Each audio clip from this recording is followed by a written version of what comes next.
하나님의 말씀은 마가복음 2장 1절부터 12절을 읽겠습니다. 제가 읽습니다. 수일 후에 예수께서 다시 가버나움에 들어가시니 집에 계시다는 소문이 들린지라 많은 사람이 모여서 문 앞까지도 들어설 자리가 없게 되었는데 예수께서 그들에게 도를 말씀하시더니 사람들이 한 중풍병자를 위해 사람에게 메워가지고 예수께로 올세 무리들 때문에 예수께 데려갈 수 없으므로 그 계신 곳에 지붕을 뜯어 구멍을 내고 중풍병자가 누운 상을 달아내리니 예수께서 그들의 믿음을 보시고 중풍병자에게 이르시되 작은 자야 내 죄사함을 받았느니라 하시니 어떤 서기관들이 거기 앉아서 마음에 생각하기를 이 사람이 어찌 이렇게 말하는가 신속모독이로다. 오직 하나님 한 분 외에는 누가 능히 죄를 사하겠느냐. 그들이 속으로 이렇게 생각하는 줄을 예수께서 곧 중심에 하시고 이르시되 어찌하여 이것을 마음에 생각하느냐. 중풍병자에게 내 죄 사함을 받았느니라 하는 말과 일어나 내 상을 가지고 걸어가라 하는 말 중에서 어느 것이 쉽겠느냐. 그러나 인자가 땅에서 죄를 사하는 권세가 있는 줄을 너희로 알게 하려 하노라 하시고 중풍병자에게 말씀하시되 내가 내게 이르노니 일어나 내 상을 가지고 집으로 가라 하시니 그가 일어나 곧 상을 가지고 모든 사람 앞에서 나가오늘 그들이 다 놀라 하나님께 영광을 돌리며 이르되 우리가 이런 일을 도무지 보지 못하였다 하더라. 아멘.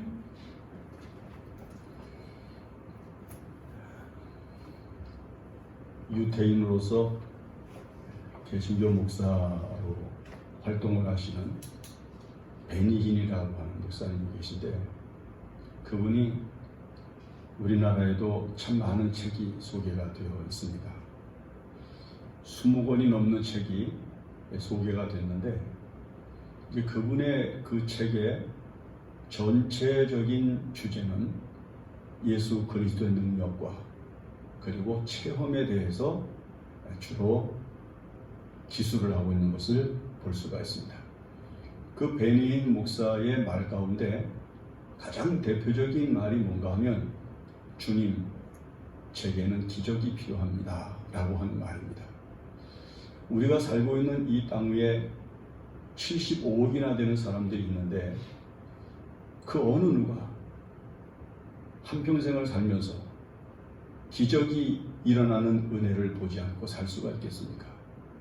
그리고 그 누가 이 세상에서 기적이 일어나야만 할 수 있는 일들과 그리고 피할 수 있는 일들과 새로워질 수 있는 일들을 맛볼 수가 있겠습니까? 아마 지금까지 우리가 이 세상을 살면서 경험하고 있는 모든 것 속에서 우리는 끊임없이 우리에게 은혜를 베푸시고 기적같이 우리를 도우셔서 살게 하신 하나님의 은혜를 생각해 볼 수가 있습니다. 내가 지금까지 살아온 것이 기적이었고 그리고 내가 지금도 살아가고 있을 현재와 미래까지도 하나님의 기적으로 이끌려지고 있다고 하는 사실을 우리가 깊이 숙고할 수 있어야 됩니다. 그러므로 인생 자체는 기적입니다. 이 기적이 나를 나되게 하고 나로 현재를 살게 하고 미래를 바라보게 합니다. 많은 사람들이 이 주일이 되면 교회를 갑니다. 하나님 앞에 예배하기 위하여 계명에 말씀하신 대로 안식일을 거룩하게 지키라고 하는 뜻으로부터 출발된 이 성수주일에서 가장 중요한 것은 결국 두 가지로 귀결이 됩니다. 하나는 말씀을 들으러 가는 것입니다. 예수님을 뵙고 그 예수님께서 인간에게 하시는 말씀을 듣기 위하여 가는 것입니다. 물론 우리가 예수님을 향해서 나아가는 많은 의미들이 있고 여러 가지 이유들이 있겠지만은 가장 중요한 의미는 말씀을 듣는 것입니다. 왜 말씀을 들어야 되는가 하면 예수님이 바로 말씀이시고 예수님은 그 말씀을 통해서 우리가 이 세상을 살아가야 할 거룩한 가치와 의미를 알 수 있게 해주시기 때문입니다. 그리고 또 한 가지는 우리의 연약함과 우리의 부족함을 도와주실 하나님의 은혜를 바라보면서 예수님께 나아가 그 예수님을 통해서 우리에게 주시는 하나님의 은혜, 즉 우리가 조금 전에 이야기했던 기적을 일으켜 주시고 기적 같은 은혜로 우리를 도우시는 그런 하나님의 은혜를 체험하기 위해 나가게 되는 것입니다. 히브리서 기자는 4장에서 이렇게 이야기를 하죠. 우리가 연약해서, 우리가 부족해서 아무것도 할 수 없는 때 긍휼이 많으신 예수님께서 우리를 향하여 이 땅에 오신 것을 믿으면서 때를 따라 돕는 은혜를 얻기 위하여 은혜의 보좌 앞에 담대히 나가게 되는 것이라고 말씀을 합니다. 주님의 말씀을 듣는 것과 그리고 우리에게 일어나야 할, 반드시 일어나야 할 하나님의 도우심을 의지하면서 예수님 앞에 나아갑니다. 우리가 읽은 마가복음 2장은 바로 그 두 가지를 명쾌하게 이야기를 해줍니다. 자, 지금 가버나움의 한 회당에 많은 사람들이 모여 있습니다. 문 앞에까지 사람들이 꽉꽉 모여 있었기 때문에 더 이상 들어갈 구멍이 구석이 보이지 않을 만큼 많은 사람들이 그곳에 모여 있습니다. 그들이 그 가버나움 회당에 모여 있는 이유는 바로 예수님을 향하여 방향을 갖고 그 예수님께서 저들을 향하여 해주실 말씀을 듣고자 하는 것입니다. 예수님께서 우리들에게 어떤 말씀을 주시는지, 지금까지 이 세상의 서기관들과 바리새인들과 그리고 많은 율법사들이 가르쳐준 말씀보다도 더 존귀하고 그리고 더 권세 있는 하나님의 말씀을 듣기 위하여 이들은 지금 예수님 앞에 모여온 것입니다. 말씀은 살아있는 하나님의 소리요, 이 말씀은 우리가 이 세상을 살아가는 데 필요한 절대적인 법칙이 되는 것이요, 진리가 되는 것이며 거룩한 능력이 되는 것이기 때문에 이 말씀을 듣지 아니하고는 우리는 결코 이 세상을 하나님의 뜻과 하나님의 영광 가운데 살아갈 수가 없게 되어져 있습니다. 그래서 말씀으로 오신 예수님, 그의 말씀을 들으면 우리가 이 세상을 살면서 필요한 것이 무엇이고 우리가 무엇 때문에 이 세상을 살아야 하는지 의미를 알게 되고 하나님께서 우리에게 왜 시시때때로 여러 가지 은혜를 통해서 하늘의 빛을 보게 하시는지를 알게 되는 은혜가 우리의 영혼에서 일어나게 되는 것이기 때문입니다. 많은 사람들이 예수님 앞에 모였습니다. 그들이 갈 데가 없어서 왔겠습니까? 할 일이 없어서 왔겠습니까? 그들이 심심해서 왔겠습니까? 아니요, 그들의 마음속에는 영원히 갈망하는 것이 있었습니다. 그들의 영혼이 바라는 것이 있었습니다. 그들의 영혼을 채워야 할 은혜가 있었습니다. 그것을 예수님께서 주실 것이라고 하는 믿음을 가지고 나온 것입니다. 그 다음에 또 한 가지는 여기 네 사람이 중풍병자를 침상에 메고 왔습니다. 중풍병자가 침상에 누워 있습니다. 그리고 네 사람이 네 귀퉁이를 붙잡고 이 중풍병자를 예수님에게 데리고 왔습니다. 이들이 무엇 때문에 왔습니까? 기적을 바라기 때문입니다. 이들이 무엇 때문에 왔습니까? 예수 그리스도를 통해서 일어날 수 있는 어떤 능력을 반드시 보아야 되기 때문에 온 것입니다. 때를 따라 돕는 은혜, 내게 필요한 은혜, 내게 꼭 있어야 할 은혜, 내게 꼭 일어나야 할 은혜, 내게 꼭 발생해야 될 이 은혜를 바라보고 네 사람이 중풍병자를 데리고 왔습니다. 아마 그가 언제부터 이렇게 중풍병으로 쓰러져 있게 되었는지 알 수 없지만은 아마 고치기 위해서 얼마나 많은 노력을 했겠습니까? 많은 수고를 했을 것입니다. 그의 생각으로, 의지로, 그의 마음속에 일어나고 있는 숱한 두려움과 염려를 밀어내면서 일어날 수 있다고 하는 소망을 가지고 얼마나 애를 쓰고 노력을 했겠습니까마는, 그러나 그가 예수님 앞에 오기 전까지는 결코 기적이 일어나지 않았었습니다. 그런데 이 중풍병자를 네 사람이 상에 뉘어놓고 그리고 네 귀퉁이를 붙들고 예수님에게 온 것입니다. 은혜를 받으려고 어떤 특별한 일이 일어날 것을 믿음으로 바라보면서 나온 것입니다. 이 두 가지죠.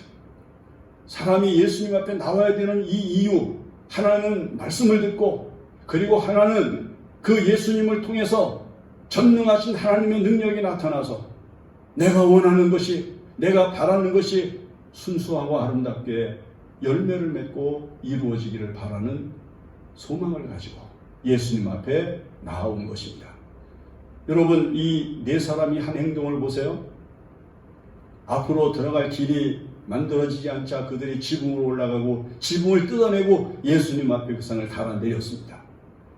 은혜를 갈망하는 사람들의 영적인 갈망이 어떠해야 되는가를 우리들에게 제시해주고 있는 한 표현입니다. 얼마든지 합리적인 생각과 이성적인 생각이 나타나지 않겠습니까? 아니, 조금 기다렸다가 사람들이 다 말씀을 듣고 나가면 길이 자연히 열릴 텐데 그때 나아가서 예수님 앞에 가면 되지. 아니, 그리고 지금 말씀을 듣고 있는 사람들, 예수님이 말씀하고 있는 이 자리가 얼마나 지금 소중한 자리고 시간인데, 이 지붕을 뜯어내리면서 이렇게 소란스럽게 일을 해야 돼? 얼마든지 비판할 수 있습니다. 그런데 마가복음 2장은 정확하게 이 일에 대하여 언급을 회피합니다. 누가 이 일에 대하여 비난을 했다든지 반론을 했다든지 아니면은 그저 귀찮아했다든지 사람들이 수군수군 됐다든지 소란했다든지 어떠한 인간적인 행위를 표현하지 않습니다. 이것은 곧 무엇을 의미하는가 하면 은혜를 사모하는 사람 앞에 합리적이고 그리고 인간적인 모든 사고와 그리고 인간적인 모든 생각이 잠재되어야만 하고 그 모든 것들이 의미를 잃어버려야만 예수님께서 때를 따라 돕는 은혜를 베푸시는 분으로 역사하시게 되기 때문인 것을 말씀하는 것입니다. 많은 사람들이 왜 예수님 앞에 나오지 못합니까? 많은 사람들, 주변에 마치 길을 가로막고 있는 많은 사람들과 같은 존재들 때문에 못 나오죠. 삭개오를 보세요. 예수님께서 삭개오를 만나게 된 과정을 여러분들 아시지 않습니까? 삭개오가 예수님이 오시는 소리를 듣고 그 예수님의 얼굴을 보기 위해서 달려갔지만 많은 사람들이 앞을 가로막고 있습니다. 자기는 키가 작았습니다. 그래서 그가 만약에 할 수 있는 생각을 할 수 있었다고 하면 다음에 보면 되지. 이렇게 사람이 많은데 어떻게 해? 얼마든지 합리화시킬 수 있었습니다마는 그는 앞으로 달려가 보기 위하여 돌감람 나무에 올라가고 그리고 지나가시는 예수님을 보고서 예수님으로부터 이 부름을 받는 놀라운 은혜의 자리로 내려가는 것을 볼 수 있습니다. 난관은 어디에나 있는 것입니다. 장애는 어디에나 있는 것입니다. 방해는 어디에나 있는 것입니다. 그 방해 중에 가장 큰 것, 예수님 앞에 나아가는 길을 가로막는 가장 큰 시험, 그것은 바로 합리적인 사고 그리고 이성적인 판단이 우리의 영적인 갈망을 쓰러뜨리고 우리의 영적인 갈망에 찬물을 끼얹어 냉정하게 만들어버리고 뒤돌아서게 만듭니다. 그래서 많은 사람들이 지식이라고 하는 합리적인 사고 그리고 이 세상에서 가지고 있는 어떤 소유에 대한 것들 그리고 자신이 나타낼 수 있었던 인간적인 능력 때문에 예수님 앞에 순수하게 나오지 못하고 머뭇거리고 그리고 뒤로 물러가고 그리고 먼 발치에서 쳐다만 보는 사람들이 되는 것을 우리는 우리의 주변에서 얼마든지 보는 것입니다. 이 4명의 사람들은 중풍병자를 상에 들고 와서 결코 사람들과 타협하지 않습니다. 여보시오, 길을 좀 비켜주시오. 예수님 앞에 나아갈 수 있게 길을 좀 조금만 열어주시오. 그들과 대화하지 않습니다. 여러분, 교회에서 사람들과의 이야기가 문제가 되는 때가 얼마나 많습니까? 사람들하고 합리적인 얘기를 하고 합리적인 생각을 하면서 그래서 자기의 생각을 관철시키고 자기의 뜻을 관철시키려고 하는 의지가 오히려 하나님의 거룩한 교회를 훼손하고 영적인 생활을 차단하게 되는 경우들도 얼마든지 있습니다. 이 4명의 중풍병자는 앞이 가로막혔어. 사람들하고 이야기하게 하지 않습니다. 부탁하지 않습니다. 도와달라고 그들에게 요구하지 않습니다. 그들은 지붕으로 올라갑니다. 힘이 들어도 어려워도 다른 사람이 뭐라고 비난할 것 같은 상황을 스스로 알고 있을 것임에도 불구하고 그들은 올라갑니다. 비이성적인 비상식적인 행동을 합니다. 그때 예수님께서 왜 가만히 계셨을까? 다른 사람들은 뭐 가만히 있고 다른 사람들은 입 다물고 있는다고 할지라도 왜 예수님께서조차도 내버려 두셨을까? 여러분, 영적인 갈망이라고 하는 것은 영적인 감동이라고 하는 건 순간적입니다. 영으로 역사하시는 감동. 지금 예수님 앞에 나가야 된다. 예수님을 만나야 된다. 지금 예수님 앞에 도착해야 된다. 예수님 앞에 일을 해야 된다. 이 영적인 갈망은 이 세상의 그 어떤 합리적인 생각과 그리고 인간의 의지로 다스릴 수 있는 게 아닙니다. 영적인 갈망은 예수 그리스도께서 우리에게 주실 수 있는 가장 큰 은총이에요. 그래서 기도하고 싶을 때 기도해야 은혜 받고, 찬송하고 싶을 때 찬송해야 은혜가 넘치고, 헌신하고 싶을 때 헌신해야 기쁨이 있고, 그런 거예요. 이 영적인 갈망이 지금 일어나서 이 사람 데리고 왔는데 제가 예수님 앞에 빨리 가야 되겠는데, 그들의 마음속에 일어나는 강렬한 갈망을 그들은 사그러뜨리지 아니하고 그것을 냉정하게 깔아내리지 아니하고 그들은 바로 예수님 앞에 나아갈 어떤 행동을 생각하게 됐던 것이고, 그래서 그들이 지붕으로 올라가고 그 지붕을 상을 내려놓을 만큼 큰 구멍을 내고 예수님 앞에 달아내렸다. 여기 뜯어냈다라고 하는 파괴를 했다는 말이에요. 이것이 은혜를 받는 사람들이 가지는 영적인 갈망의 결과입니다. 사도 바울은 이걸 조금 차원 높은 표현으로 뭐라고 얘기를 하는 거니? 성령을 소멸하지 말라. 그렇게 이야기를 합니다. 우리 마음속에 하나님께서 성령으로 감동합니다. 기도해라. 응답해야죠. 헌신해라. 응답해야죠. 가라. 응답해야죠. 가지 마라. 응답해야죠. 하나님께서 성령으로 우리 마음속에 감동하셔서 일으키신 거룩한 소리가 우리 영혼에 들리지 않습니까? 우리는 매 순간순간마다 하나님께서 우리에게 성령으로 말씀하시는 소리를 듣습니다. 가라, 가지 마라, 하라, 하지 마라, 먹어라, 먹지 마라, 봐라, 보지 마라. 얼마나 하나님께서 성령으로 매 순간순간 우리에게 감동하시는지 알 수가 없습니다. 여러분, 그럴 때 우리의 이성과 우리의 합리적인 사고가 어떻게 대답을 합니까? 조금만 있다가, 조금 기다렸다, 좀 더 편안해지면, 좀 나갈 길이 열리면 그때 하지. 이렇게 우리가 자기 자신들을 스스로 위로하고요.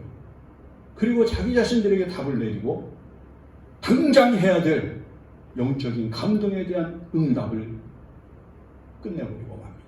그래서 은혜가 일어나지 않는 겁니다. 하나님께서 우리에게 주신 이 영적인 감동, 거룩한 감동을 믿음으로 순종하면 큰 하나님의 역사가 일어나는 것을 생각하시면서 하나님께서 성령으로 여러분들의 마음속에 감동하신 은혜를 결코 소멸시키지 말고 바로 응답하는 여러분들이 되셔야 합니다.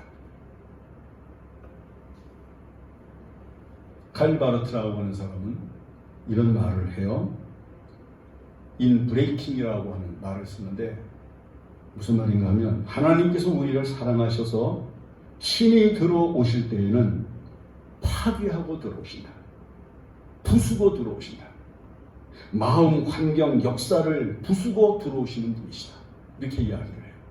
하나님이 우리에게 그 거룩한 사랑과 은혜로 우리 속에 들어오셔서 우리를 관장하시고 우리를 충만하게 하시기 위해서 하시는 역사가 때때로 부시는 거예요. 육체가 깨어집니다. 사업이 깨집니다. 역사의 소용돌이가 일어납니다. 우리의 환경이 파괴됩니다. 우리의 행복했고 즐거웠던 일들이 무너집니다. 그런데 그때에 우리는 하나님께서 우리에게 들어오시는 것을 볼 수 있어야 된다는 겁니다. 하나님께서는 그냥 은밀하게 도적같이 이렇게 오시는 분이 아니라 모든 것들을 깨뜨리시고 모든 것들을 부수시면서 그 사랑하시는 거룩한 증거를 나타내신다는 겁니다. 이제 우리는 이 본문의 말씀에서 그 의미를 찾을 수가 있습니다. 예수님 앞에 나온 네 사람이 네 침상을 붙들고 예수님 앞에 달아내렸는데, 지붕으로 올라가서 달아내렸는데, 바로 이 네 귀퉁이 네 사람은 성경에서 이야기하고 있는 보편적 역사의 진리, 기적이 일어나게 되는 동기를 말씀하고 있는 겁니다. 그 제일 첫 번째가 뭐냐면은 교회에서 그리고 그리스도인들에게 기적이 일어나게 만드는 능력은 무엇으로부터 출발하는 거니? 믿음이라고 하는 거예요.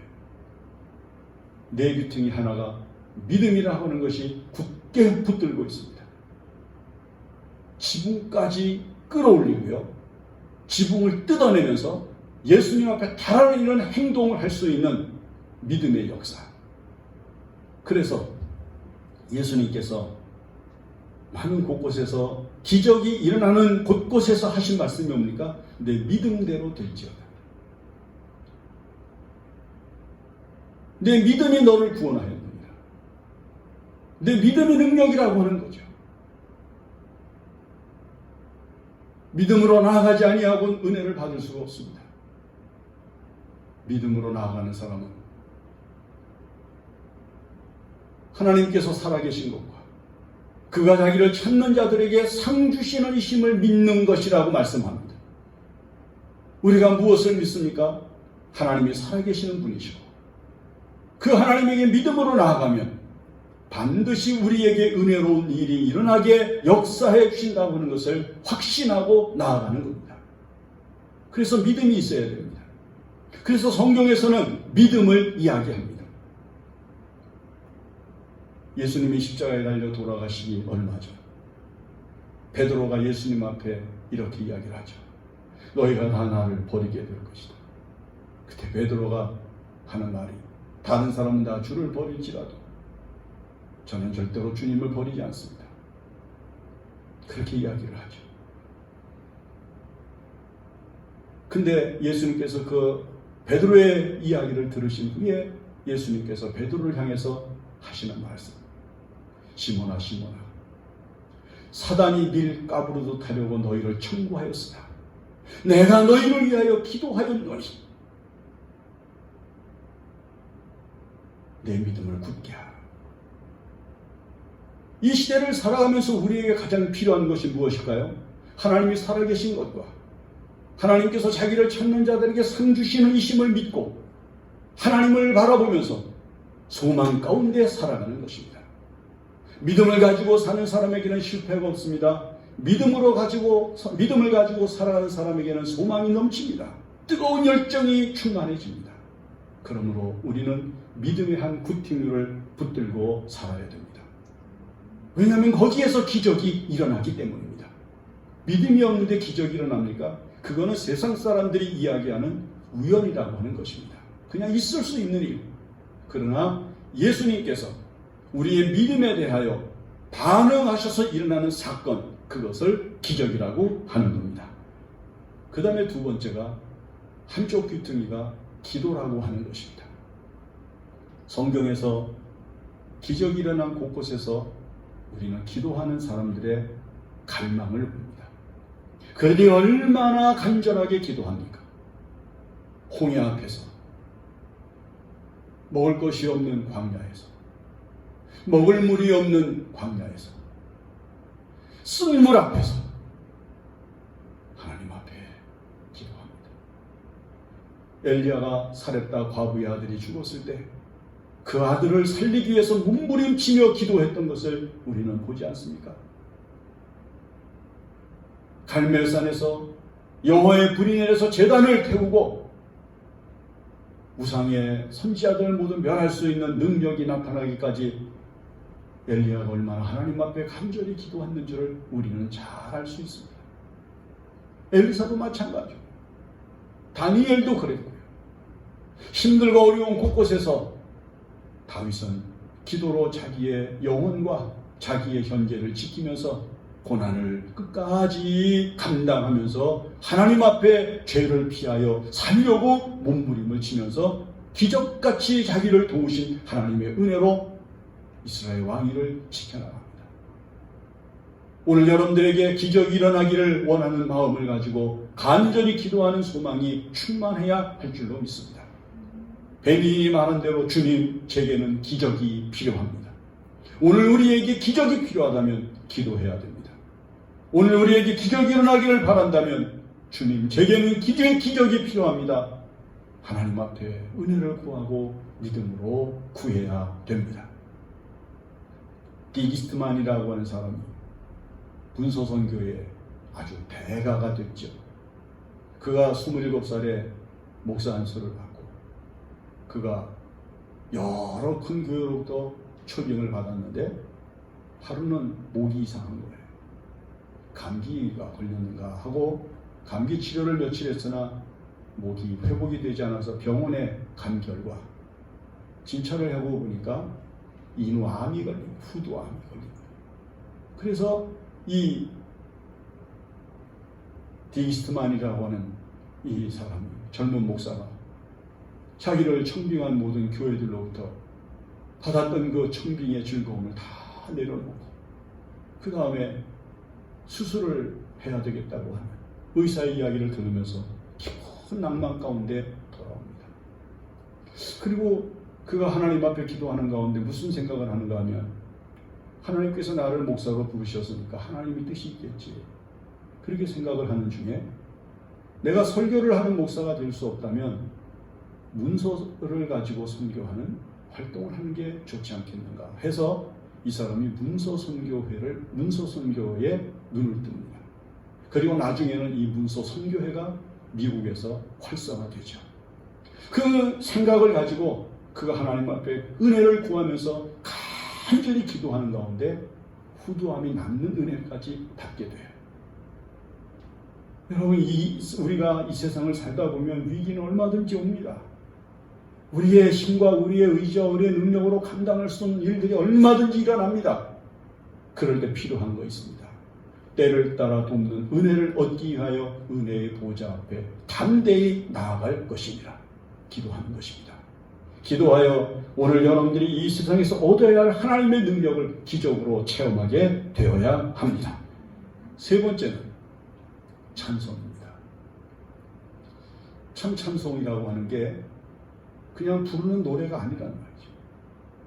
우리 마음속에서 우리의 영혼이 하나님을 향하여 소망을 가지고 바라는 믿음을 고백하는 것이기 때문에 성경에서는 찬송 속에서 하나님의 기적이 나타난 여러 가지 사례를 이야기를 합니다.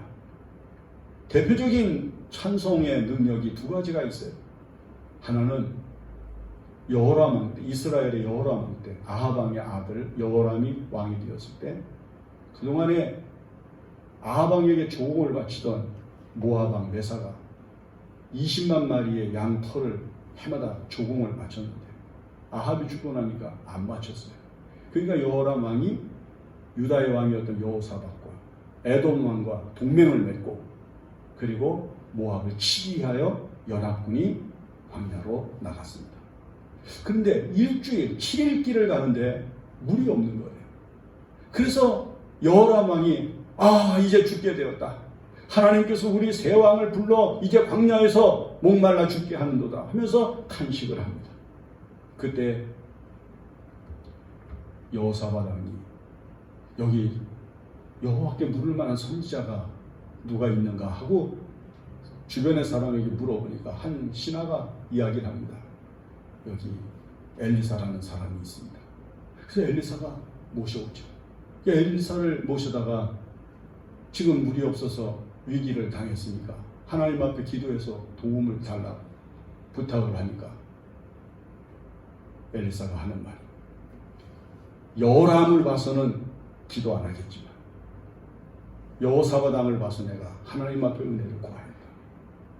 아합의 아들을 봐서는 내가 은혜를 구하지 않겠지만 여호사밧을 봐서는 내가 하나님께 기도하여.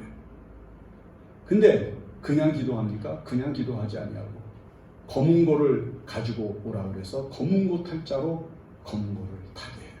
여러분, 지금 사막은 지금 물이 없어서 모든 사람들이 목이 말라서 지금 죽을 지경인데 엘리사가 검은고를 탈자를 데려다가 검은고를 연주하기 시작을 하자 에돔 골짜기로부터 물이 흘러 들어오기 시작을 하는데, 개천을 많이 판 곳으로 물이 흘러 들어오기 시작을 하는데, 거기 연합국 3개국 연합국이 다 먹고도 살 수 있는 물이 가득하게 차오르는 기적을 나타냅니다.